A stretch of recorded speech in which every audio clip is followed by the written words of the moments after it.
தங்க பிள்ளையே, சில விஷயங்கள் நீ புரியாமல் கண்ணீர் வடித்துக் கொண்டிருக்கிறாய். ஏன் எனக்கு சில விஷயம் நடக்கவில்லை, ஏன் சில விஷயங்கள் எனக்கு கிடைக்கவில்லை என்று ஒவ்வொரு நேரமும் கண்ணீர் வடித்துக் கொண்டிருக்கிறாய். என் தங்க பிள்ளையே, கண்ணீர் வடிக்காதே. சில நிமிடங்கள் சில குழப்பங்கள் ஏற்பட்டாலும் உனக்கு கூடிய விரைவில் தெளிவு கிடைக்கும். அதற்காக நீ ஒரு காரியத்தை செய்.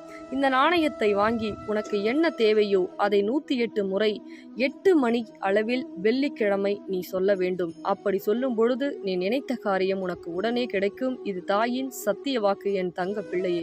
தங்க பிள்ளைகளா, அம்பாள் ஒவ்வொரு இல்லத்திலையும் மிகப்பெரிய அற்புதம் பண்ணிட்டு இருக்காங்க. அவங்க நினைச்ச காரியம் நினைச்சதை விட மடங்கு செஞ்சிட்டு இருக்காங்க. அதே மாதிரி நீங்க உங்க வேண்டுதலை சொல்லி இந்த நாணயத்தை நான் சொல்லும்படி உங்க இல்லத்துல வச்சீங்க அப்படின்னா உங்க வேண்டுதலும் நிறைவேறும். சீக்கிரமா அம்பாள் மகாலட்சுமி ஸ்வரூபமா வராங்க. உங்க கடன் பிரச்சனை, பண பிரச்சனை எல்லாத்தையும் தீர்க்கறதுக்கு வராங்க. உங்களுக்கு